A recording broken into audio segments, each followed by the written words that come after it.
Some are good so far. Hi, can you guys hear us? Yes. Can you hear me? I can hear you.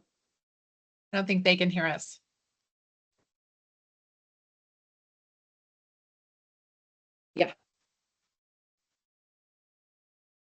I can. You guys seem like you're I hate having this. some connection issues. It's on, oh, it says it's on the owl. Can you hear us, Attorney Madison? Let me try to. I wonder Yes, if it's I can hear the- you. It's not moving fast enough. Okay, Oh, it's moving slow. Let me disconnect this one. Hold on one sec. Sorry. We're moving at very short speeds. You'll probably hear this in 5 minutes. I'm gonna run downstairs and see if I can restart. Okay. But I'll be right back. You know how to do that? I can, if I can get the key. That's can make it great. happen. Okay. well, can we continue on? or- So I they'll feel just like hear it. it's very Groundhog loud. Day. You're on my hotspot, so you're gonna want. Okay, phone. sorry. Thank you. Yes. Yeah, well, let's at least try and get through the minutes and stuff, even if there's a slight delay. You call the roll. Yep, 6:02 and. All right, Chair Reese, Present. Commissioner Dye, Commissioner Glasser, Yes. Vice Chair Mahol, Yes. Commissioner Duggan, Mm-hmm. and Commissioner Penzinger. Present. This one's gonna take. Oh, there it went. Okay, perfect. Not that slow. Okay, Perfect. thank you. Do we have everybody get a chance to review the minutes? I did not see any errors. If there's any errors in the minutes, please let them be known now, and so we can make corrections. Otherwise, I would accept the motion on approval. Motion to approve the minutes of last meeting. I second that. Right. Commissioner Penzinger, Yes. aye. Yes. Commissioner or Vice Chair Mahol, Yes. Commissioner Glasser, Yes. Chair Reese, Yes. and then Commissioner Duggan, were you here? I was Okay, approving. perfect. Okay, for those online, there's no one else in the room with this except for the commissioners and the staff. So we'll have anybody online who has any public comment on non-agenda items. Now would be the time. If you can make yourself known online, you would have 3 minutes if you introduce yourself and give your name and address. We have no one online besides Jennifer and Elizabeth. Okay, I'll close the public comment on non-agenda items and we will get to the first action item, 5.1. Alrighty, so this is consideration of changing conflicting PC meetings as we do every year. In November and December, the scheduled meetings typically coincide with major holidays, which kind of impact our availability for staff and just membership. So first one, November, the regular scheduled PC meeting falls on the day before Thanksgiving. And so due to anticipated travel and holiday preparations, staff expects potential attendance challenges. So we are proposing moving it up a week to November 18th. And then for December, it actually falls the day before Christmas Eve. So technically we are open, but thought it might make sense to move up a week and, possibly cancel if we finish in November. So we are proposing moving it up to December 16th, just in case anyone has weekly travel that date. I kept it really simple, just looking to see if everyone kind of agrees with that. And then something that was brought up by Chair Reese is, do we look at just going ahead and amending this for every year since this happens every year? And I think that could be a good idea. I'm not sure if there was anything we need to do through Jennifer. But maybe just the last 2 months, we would have it the 3rd instead of the 4th Wednesday of the month. I don't know if we put that in bylaws or have to make some amendments, but that typically keeps happening. It does happen. We have to Yeah. do this every year because of how that fourth Wednesday falls. I'll defer to you because I know you guys are busy Yeah. and stuff, how much if it requires a lot of effort to do some kind of change, but this is quick. We're gonna get this done in less than 5 minutes. Yeah. So if we have to do this every year, that's fine. Does anybody have any issue with moving it a week earlier on both of those months? No. Great. Commissioner Penzinger, do you have any issues with that? Nope, I support that. Is there any other discussion on it? We haven't done it, I guess, if Just to there's. make a motion. Yeah. Is there a public to it? There's no public. Okay, so we don't have to do it. There's no- okay. So I'll accept a motion at this time. I'd like to motion that we move our November and December meetings this year to 11/18 and 12/16. And explore, making this a more permanent, change in the way we schedule. I'll second. Alrighty, Commissioner Pensinger, Yes. Commissioner Duggan, Mm-hmm. Commissioner Dye. Yep. Chair Reese, Yes. Vice Chair Mahold, Yes, Commissioner Glasser. Yes. Alrighty. what are we gonna do with the rest of the 5 minutes? Yes. Well, you know what we'll do? We'll Need a save it. break already. Okay. We'll save it for, other business. We can Okay. talk about stuff. So moving on, to 5.2, the fast track state compliance. I think this was the one that we had bumped last month. Mhm. And, there's gonna be, as you see in the packet, some additions there, and I believe Britt is going to walk us through those. Yeah, so I set this up as an action item as kind of given direction last time. But we can always, if there were for whatever reason weren't comfortable with it, we can always push it to the next if need be. But I clearly outlined this, so Jennifer and I went back and forth with DOLA with some drafts. And this draft that we would meet compliance with.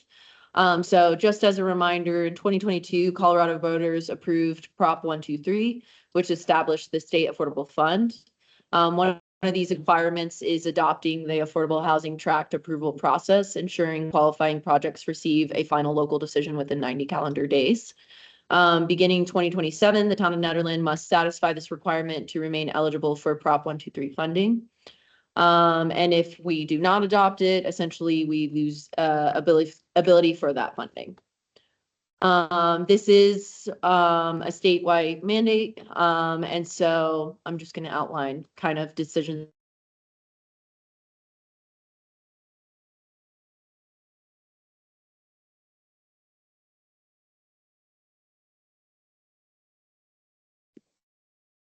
Just lost them. Oh, can you guys hear us again? But he found the switch. Okay, we Yes. lost you for like 2 seconds. Okay. So back to you. Okay, so last meeting, projects that were at least 50% affordable, would be allowed to have that variance. That was one of the decisions made. Special review requirements, the planning commission expressed support for applying expedited review timelines to special review applications for qualifying affordable housing projects.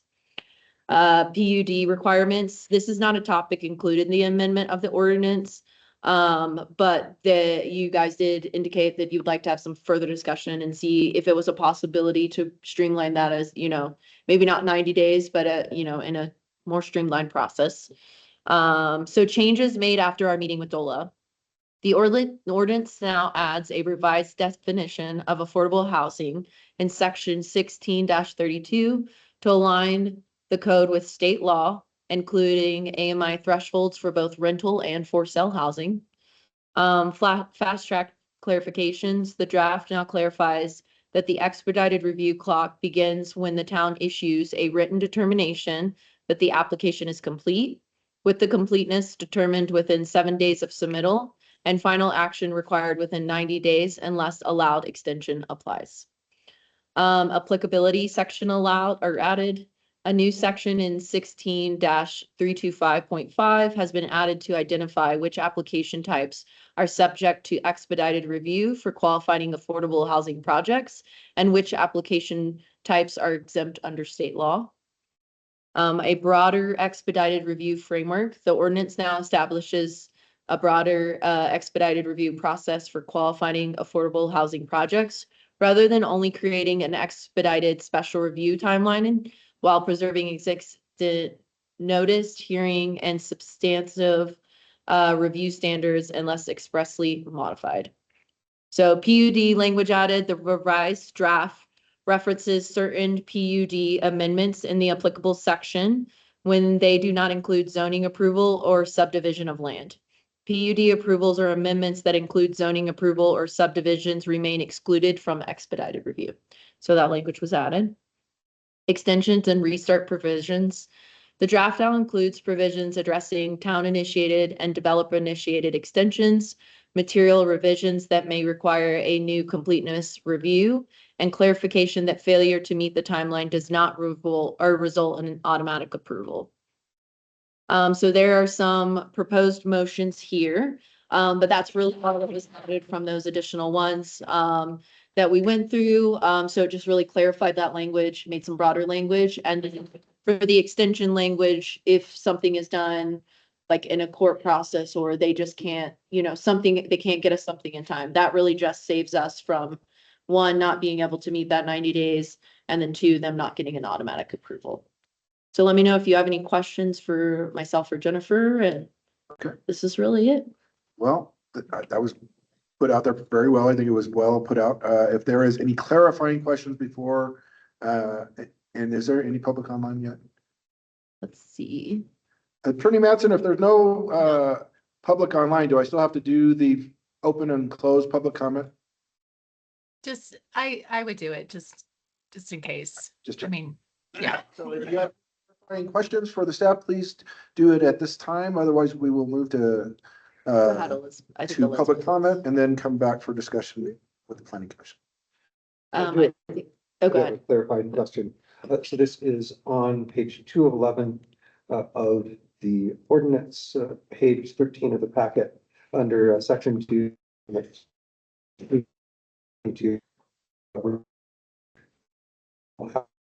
just, this, like, is this mandated by the state of Colorado? Yes, So, so it has to be as Yeah. close to their definition as Okay. possible. okay, Mhm. okay. With the sledgehammer. Yes. Yeah, Yep, so that was one thing Yeah. they brought, because we kind of have, like, they said, a lot of communities have their own, but you also have to either reference it or add this to the section, and it needs to Okay. be pretty much the same thing. And is it whichever one is more strict as the standard or?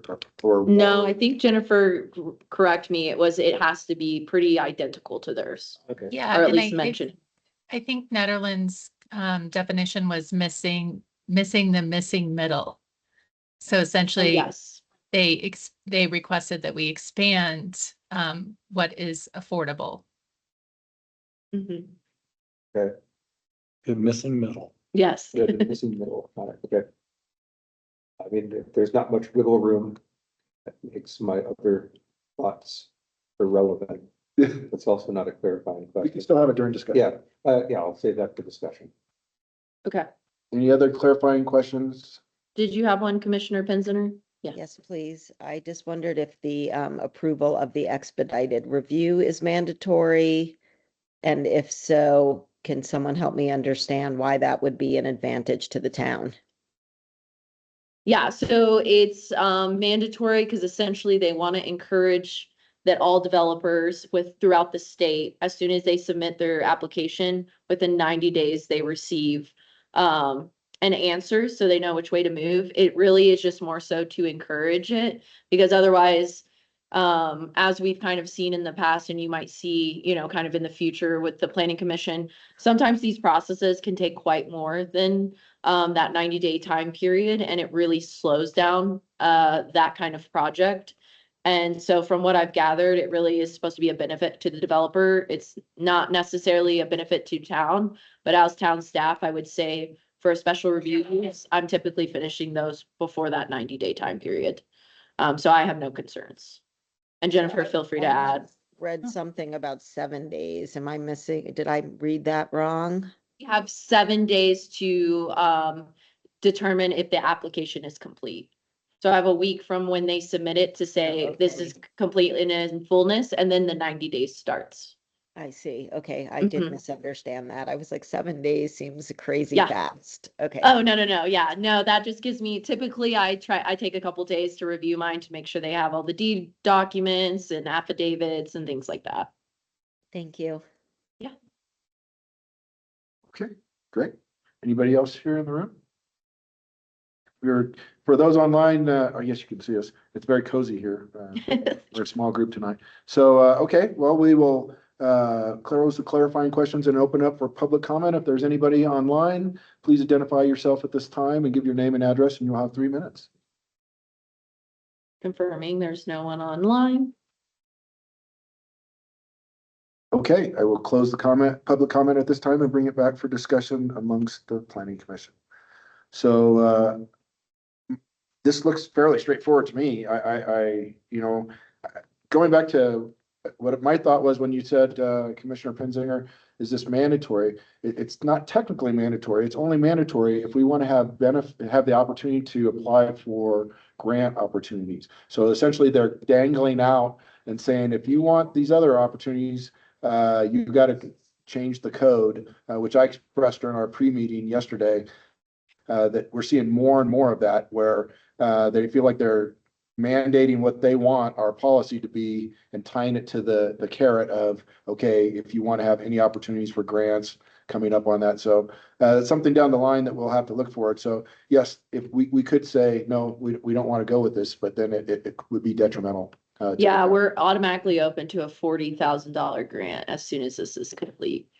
That is like guaranteed to the community. And not that I need another grant, but I will take another grant. We could use that money right now. We could Yeah. definitely use it, and it'd require a lot more minimum than what a typical grant requires for reporting, so. So it's mandatory if we want to access those funds. That's where Yeah. that comes in. And as the changes come with the state, Yeah. are we informed on everything that changes, and do we have to approve that again? So if there are any changes, typically Jennifer is notifying us or we're getting some kind of notification. And then we would, if there would be more to this, we would bring that as an amendment to you and then go through that process. But at this time, this looks like this is all it's gonna be. And they're gonna kind of see how it goes from here. Makes sense. Did you have a couple other things you were going to bring forward? Yeah, I did want to talk a little bit more, or I guess it's kind of clarified questions, but about the definition of affordable housing. I feel like I have a very good grasp of how the rental housing Mhm. affordability is calculated. I mean, I understand what AMI and the 30% Mhm. to 60% of that and the limits on that, as well as what that looks like in terms of real numbers Mhm. for the community of like $1 a month or $1 amount per month for rent. I have a conceptual understanding, even if it's somewhat imprecise, of how that is done. I don't have a very good grasp of how the for sale housing affordability is calculated. Like, does that look at mortgage amounts? Yes, it's still Okay. basically the formula is at cost burden, like 35%, whatever you decide. Mhm. That number can fluctuate. But then a lot of times in home ownership, there's a couple different models. One is sometimes there's an equity model Okay. where they help with the equity of the purchase of the home. So they'll do like a down payment assistance or something Mhm. in return for a deed restriction. So either pay back that, you either have to pay that money back at some point, or potentially then if I'm pointing at Tom as if he's my housing authority, but like Tom could have a right of first refusal to purchase and then sell it back to Mhm. another family or whatever it would be. Okay. But it's still the same AMI targets, but typically in home ownership, you usually see 120 as being the top end because you're kind of trying to hit that continuum. Mhm. And little that's higher. statewide. Yeah, it Mhm. varies. Like Salida is a good example, and like Summit County, they go a little bit higher on that kind of Mhm. thing just because costs, but it really depends on Mhm. There. median home value, and then that's probably the most important number is median home value, and then you look at Right. the inventory that we have in the. Okay. That helps. Mhm. And I'm happy to send out, Yeah. there's kind of a link that Dola gave us on why some of this and things. I'd be happy to Okay. send that out as well. Okay.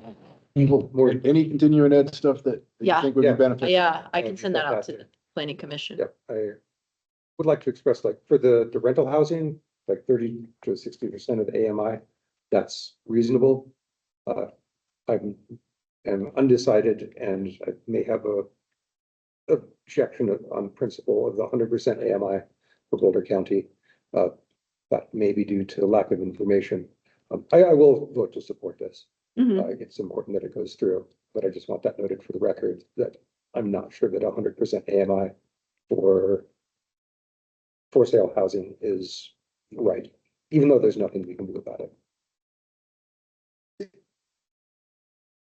And I'm just information, but I hope maybe John has a little information, but it kind of goes back to what you said, that missing middle, right? Isn't that what we're trying to target? Yeah. Those school teachers or firefighters that are, Yeah. can't really Right. make enough to. Correct.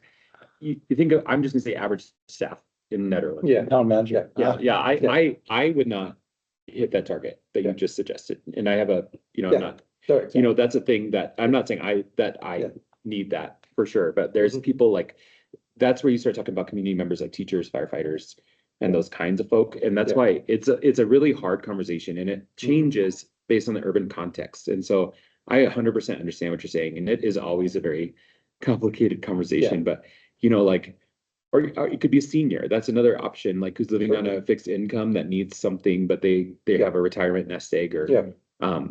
And so I think what the key is that housing needs assessment, which is really one of the things that we would like to have that money for, to keep Yeah. working on that.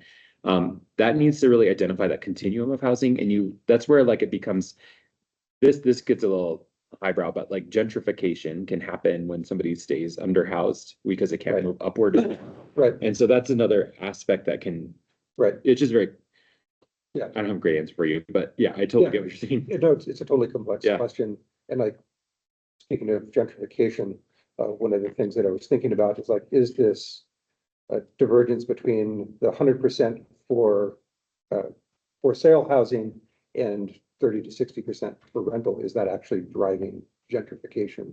Meaning that it makes it harder for people to go from renting into ownership, which is a question that is nationwide, if not global. Yeah, and there's other policies Yeah. that touch that, and I Yeah. think that's a good conversation. I don't need to beat a dead horse here. Yeah, So I don't need- as you were saying that, it just made me wonder, and I'm sure it's in the housing study, numbers that we did a couple of 3 years ago, but I can't remember. Do we remember how many affordable housing units we even have in Netherlands? Do we have a percentage maybe? No, I have to do that every single year Yeah. with the state. Yeah. What the percentage is maybe? I wanted to say, It was 122 units total or was it, or am I off? I can get you that number, but I That's don't okay. know what it is off the top of Not my getting into head. this, I just. I know we have technically like 4 different zones of affordable housing. I can't remember. But I'll get that number. It'd be helpful. Yeah, Oh, yeah. yeah. And if it's 122 out of 750 housing units, I'd say that's a lot better than I thought we were doing. Yeah, I mean, I know we got 26 over at Tungsten Village. I don't know what Rodeo Court and, on Second Street. they have quite a In few. the commissioners meeting yesterday, they talked about how they've renovated 18 units of housing Yeah. in Netherlands in the last year. Really cool, and that is the senior housing and the other Beaver Creek. dispersed housing that they have, Nice. but Oh, if yeah, they they're have that senior yeah. living unit too, don't they? Yeah. Mhm. they're doing work in Netherlands, which is the good thing at the end of the day. Great. Yeah, that the is- Beaver Creek ones look But much better. we have the grant we got, that we had applied for with the affordable housing tax that was given to Netherlands, $100,000 to do a feasibility study down by Barker Meadows Yeah. on the county-owned property down there. So that's another, pipeline that's happening. Well, I'm gonna commend you because I think I've probably told you before, and again, I'm maybe a little off topic because we have a very light agenda tonight, so, but, when I was going down, I went 12 times to the BOT meeting as a representative of the church in favor of Tungsten Village, and I couldn't believe how many people were really fighting against this housing and the community. And initially that was gonna be 34 units. And and it kind of got drove down due to the naysayers. We just don't have that mob anymore of 15 people coming, to shout and say, NIMBY, NIMBY, NIMBY, you bring the bad element. That was literally the argument. You could bring the bad element to Netherlands because we can't control who gets to go in there. And it's not just residents of Netherlands. But I'm and Boulder County, by the time that took 2 years for them to come and build a project and working with us. It was such a thing that they told us, we're done. We're done. We're not working with Netherlands anymore. So the fact that you have repaired that relationship and they're going to go forward now, I'd say, yes, you guys have the staff, but you have meetings with you. They like to. They do, but Britt has been sitting through some doozies and I appreciate that. So thank you. Thank you for giving us those opportunities because sometimes you gotta, just grin and bear it and move forward for the good of the community. So thank you. Yeah. Back to this, I'm sorry. So anything to add, Tom, anything about this? You have any questions? No, it was good to see them spend what they spent this year. Yeah. Beaver Creek stuff cleaned up nicely. Very nice. Yeah, I think so too. Now we can, if we can just get EFA to clean up their facility. I wonder, could you tell us just a little bit more about what goes into determining, because I wondered, whether or not a packet is complete and how often, I mean, I imagine it's the same thing with building permit packets. How often do you have to kick it back for a redo? I mean, is this like? So I really hold some hands through it, but typically our land use application is very well laid out of what they need. And so it's like affidavit, there's like a narrative, they have to supply like deeds, site plan. And so for me, it's usually I outline that maybe 2 to 3 times sometimes. Most people do, once I outline that, bring in a full application, and then it's typically me pushing it back and providing them with, hey, here are the addresses for the labels. You need to get me the labels back. But it's kind of just telling people like, this is what I'm looking for. This is what the form looks like.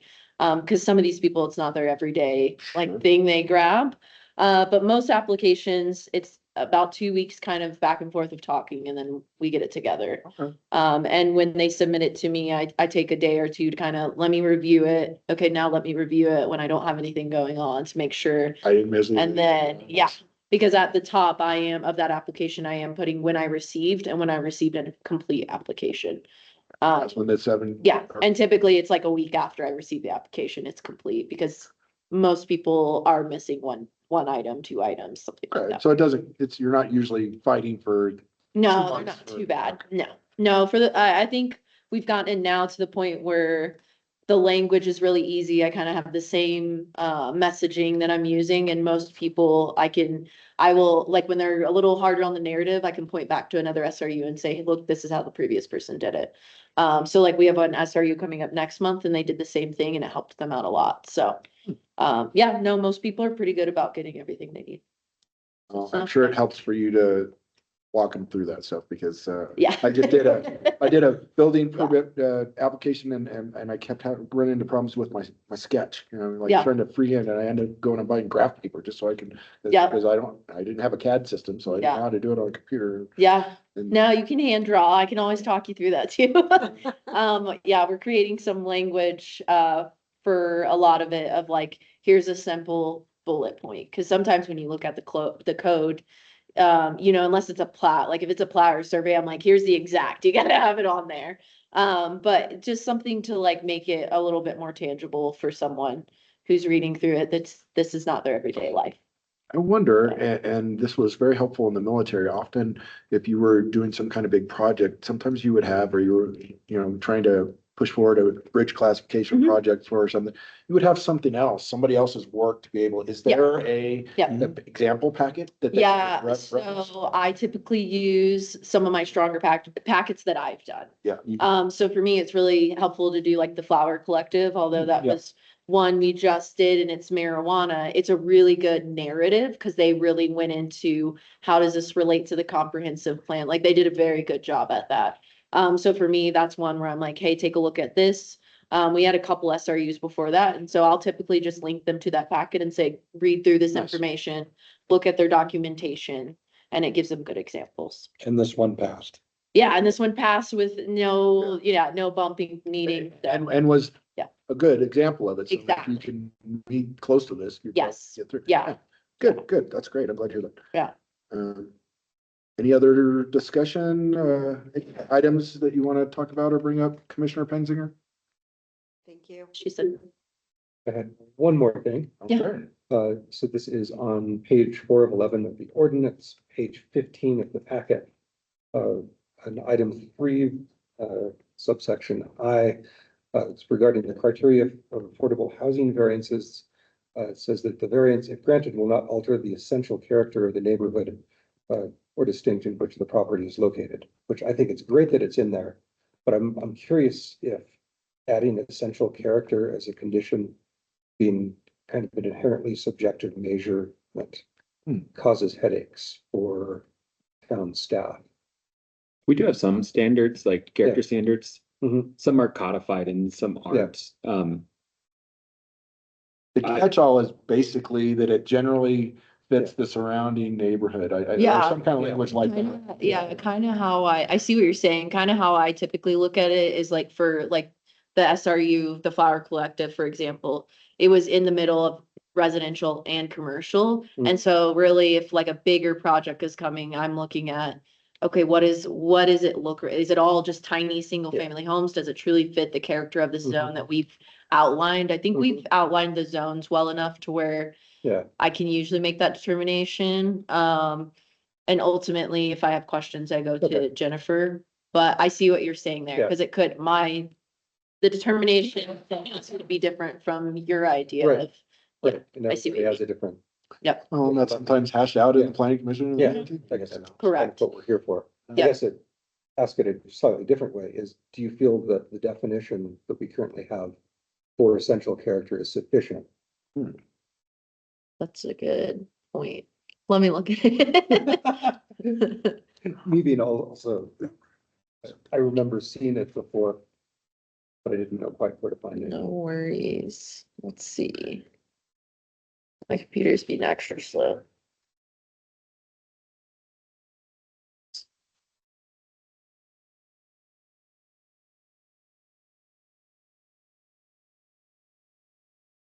And you said it's essential characters. How's it referenced? And are we talking about architecture specifically or, or?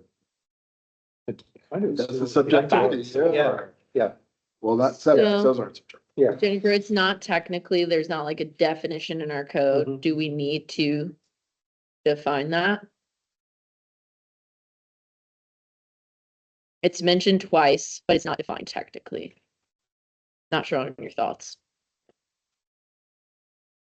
Was that to me? I'm sorry. No, it's okay. So he was asking if I felt comfortable about the definition of essential character. Yeah. It's technically not defined in our code unless I missed it on this ordinance. So I didn't know your thoughts on that. No, I think that this is what that criteria does, is it really gives you, as a planning commission, a lot of discretion in terms of deciding whether to grant a variance or not. And it is very subjective. What does essential character mean? I mean, it's hard to put in a standard which is very specific because you don't know what type of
application